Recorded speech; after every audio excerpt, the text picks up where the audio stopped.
Welcome to the Will to Power podcast. I am your host, Bronze Age Midget. Before we begin, do me a favor, hit the subscribe button, like the video, and leave a little comment. Helps me know that you enjoy this and also helps me in the algorithm so that more people can be exposed to the righteous, burning truth. Let's begin. So I wanted to do something completely different, something that, as far as I know, nobody's ever done, at least that I'm aware of, and that's to offer what would be considered a kind of Marxist take of class structure from a right wing, a neo right, or as I like to call it, the right point of view. So I don't mean this to be a definitive uh, exploration of class structure today. It's just merely a starting point, hoping to maybe start some discussion. It'd be really interesting if someone like Ubersoy or even Keith Woods chimed in on this topic, so maybe share that with them. But I did want to start the discussion about this because I think it is important. And I think people have kind of touched on it, but not in really a concise and comprehensive way. So that's what this is. This is looking at what is the structure of class in American society today. And I also don't mean this, well, in Western society today. And when I was thinking about this, I was primarily thinking about the United States, but I think it also applies directly to Europe. And it might apply even more broadly, just because of the level of technology that the world has achieved today. So getting right into it, I think today there are 6 relevant classes to talk about. The first one is going to be what we'll call the fake elite, the kind of oligarchy. And we call them the fake elite because their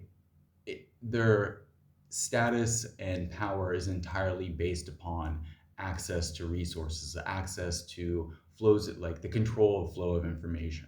So this is the oligarchy, the 0.1% or less than that, which controls the vast, a great disproportionate amount of wealth, and also is essentially at the top, being able to affect policy through funding efforts, through things of that nature.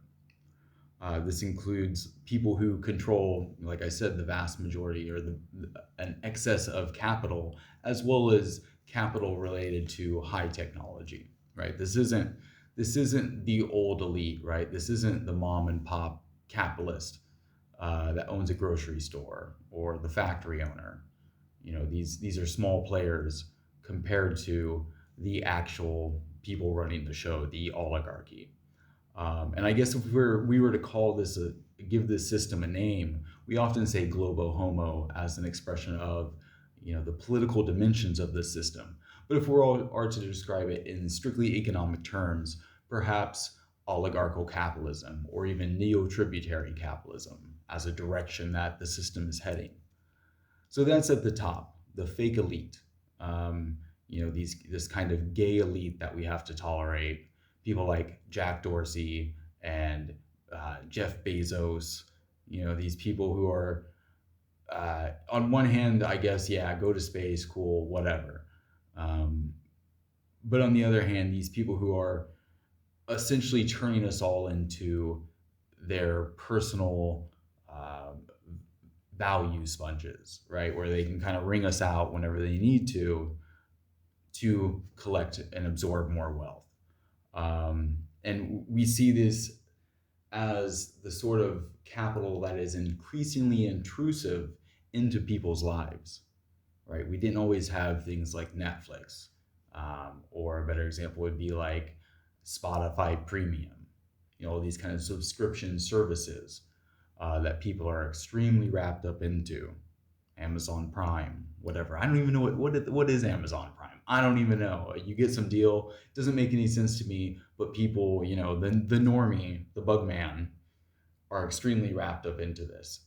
And this is the elite that is invested into creating a system of even more social control, which we'll talk about more in a moment.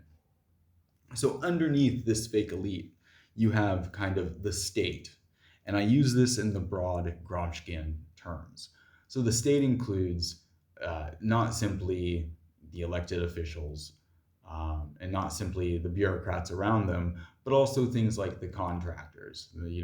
That's a huge part of the economy itself. The state includes things like the media.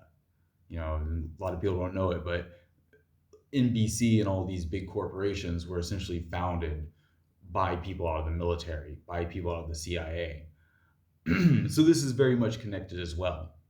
The state is the institutions that maintain the rule of that fake elite. They are there strictly to serve um, maintaining social order so that fake elite can operate as they please. And again, this is very broad, right? This isn't just Biden, and this isn't the governor or anything like that. This is the radio host. This is the Washington Post reporter. This is the teacher, to some extent. The school administrator. Very, very broad. The academic. That's a big part of the state, is schools. So that's a very essential part of the class structure today, is the state, because it has that functional role. And what you're seeing increasingly is the intertwining of the expansion of the state and the expansion of the control by the state, but also its increasing intermeshing in with that fake elite. Underneath that, you have what I would call like the technical worker aristocracy. So those people who we live in a very highly technological society, and the people who are able to understand and manipulate that technology have a distinct edge over everyone else. So they're very useful to the system in itself, but they also are able to leverage that to have an advantage in the marketplace, the job marketplace. So they enjoy a kind of privileged position. The people who do coding, who work with computers, things like that, data, that sort of thing, data science, mechanical engineering, all these sorts of things.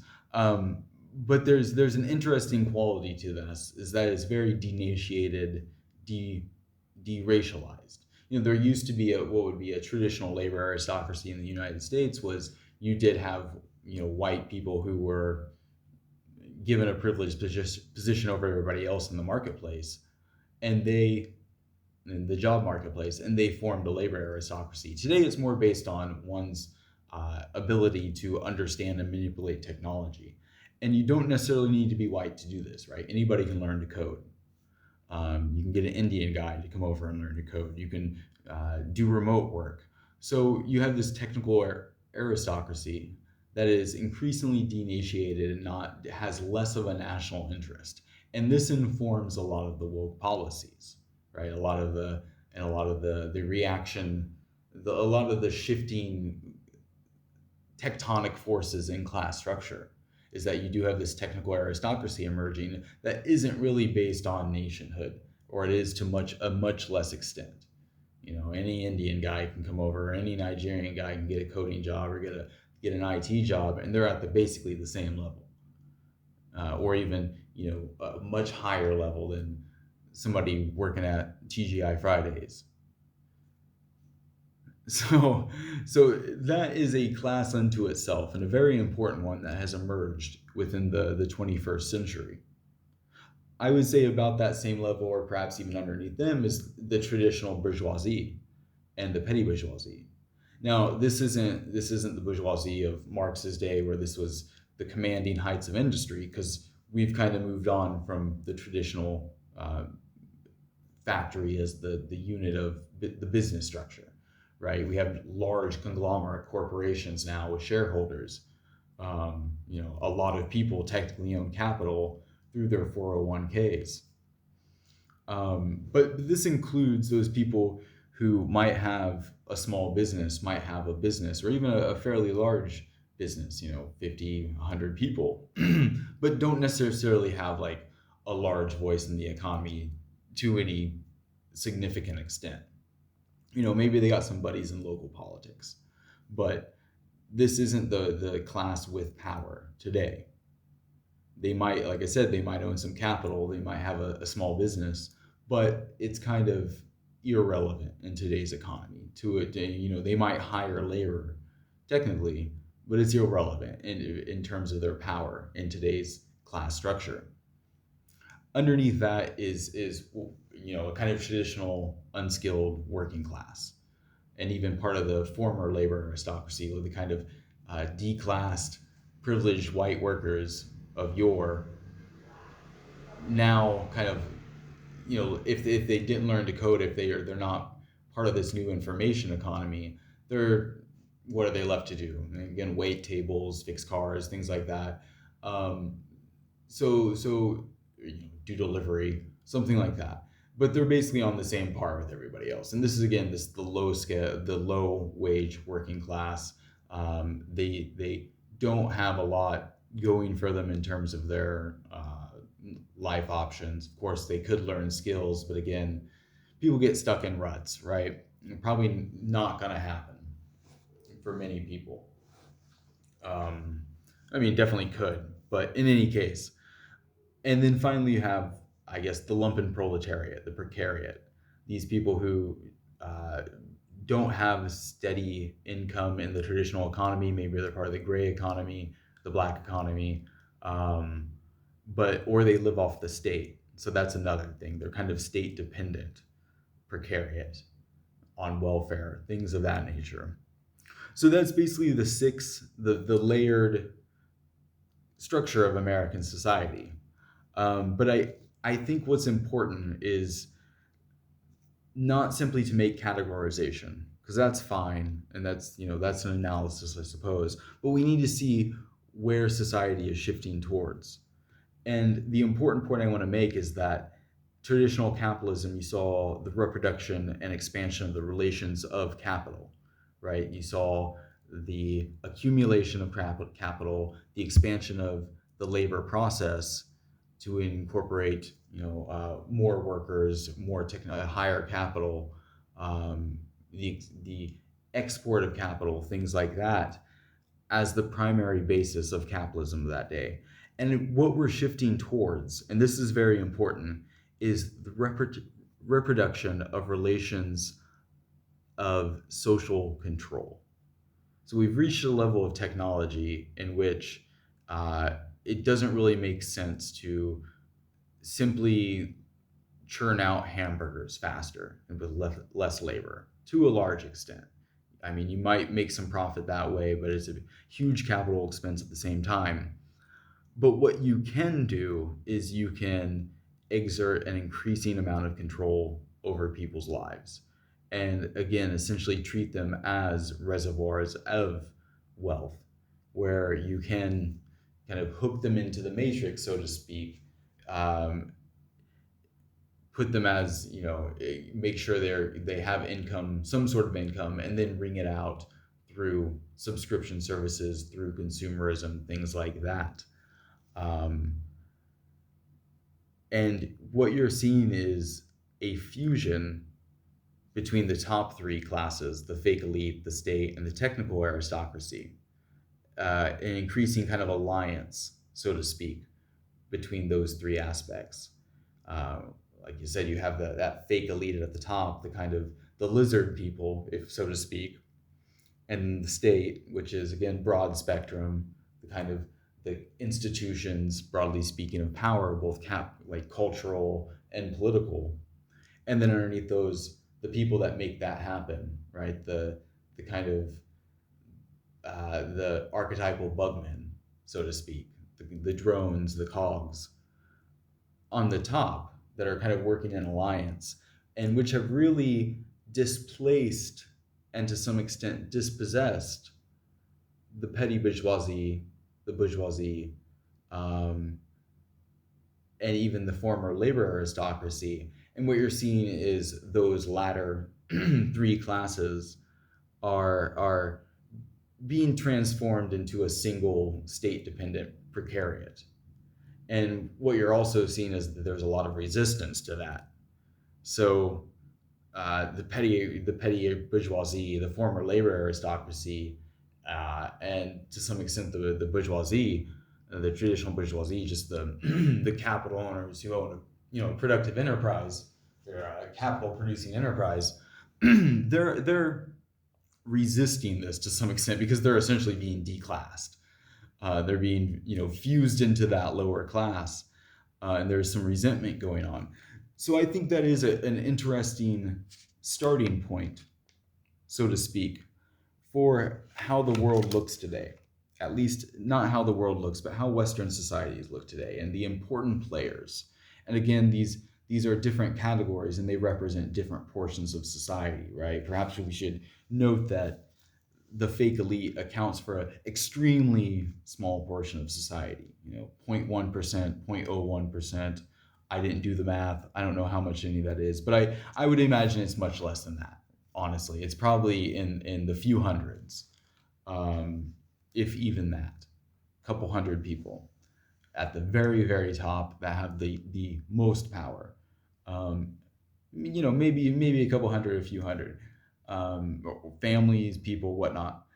Underneath that, again, that state, that's huge, right? A lot of people are employed by the state. That's Jesus. I mean, that's a good 25% of society in a country like the United States or Canada. If you use that broad spectrum version of the state, maybe even more. Technical aristocracy, you don't need a whole lot of that, but it's definitely millions and millions. Maybe 15, 10, 20%. And then you have a very, very large kind of unskilled precariat, almost lumpen proletariat class that's increasingly becoming dependent on the state.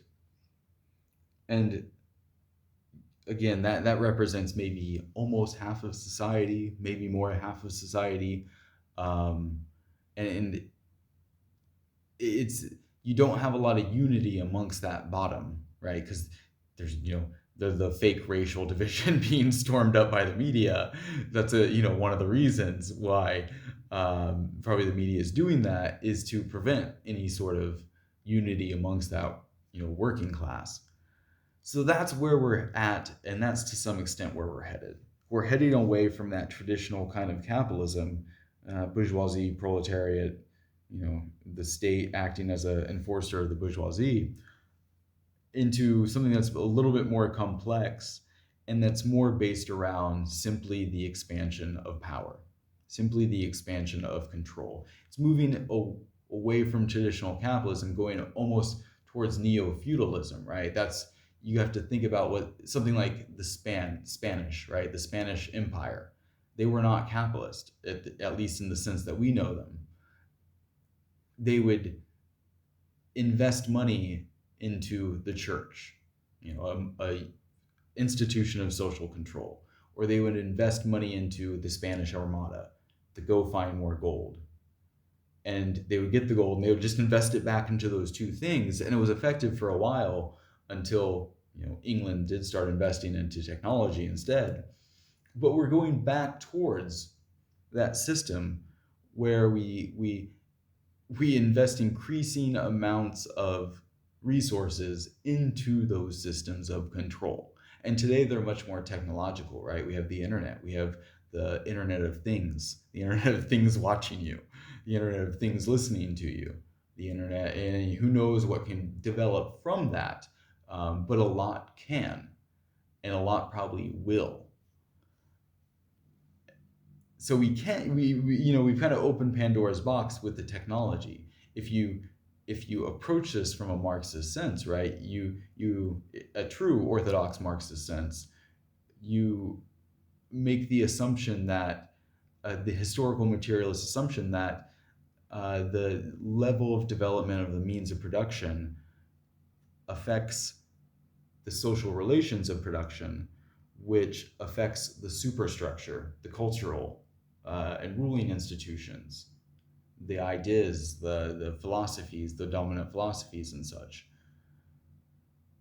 So what's that say today when we have all this technology, when things are increasingly automated, when AI is even uh, taking away a lot of, I wouldn't say taking away, but replacing a lot of a lot of even traditional white collar work. What kind of social relations can be born out of that?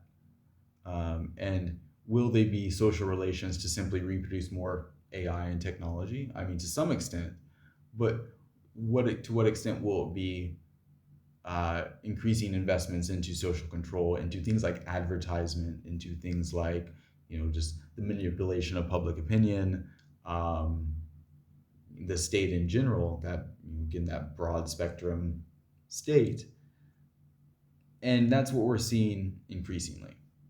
We saw it in feudalism where it was just money to the king, money towards the state itself, the church, the army. Now it's all that and more. It's the technological super state, the globo homo state. At least in the West, it's the globo homo, right? In China, it's the cyborg. Um, so this is almost an inevitable development to some extent. Again, if you're applying it from that historical materialist lens, this is the way things naturally. I don't want to say ought, but they're the way that things you would expect them to develop.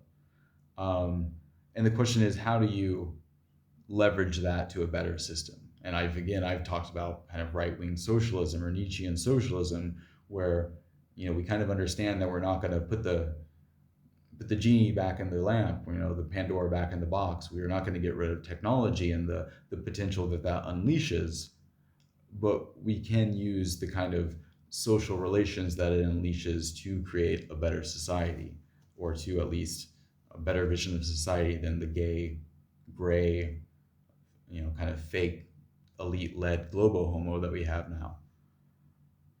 So that is again what I would call a starting point. I don't pretend like this is the beginning and end of a class analysis of Western society, but I think it's an interesting jumping off point. If you have something to add to this, please do, and I'll tell you how to do that in a moment. So if you enjoyed that podcast, please do me a favor, take a moment, like, subscribe, share this with your friends, share it on 4chan, share it on any group chat where people are encouraged to post physique, and I will catch you next time.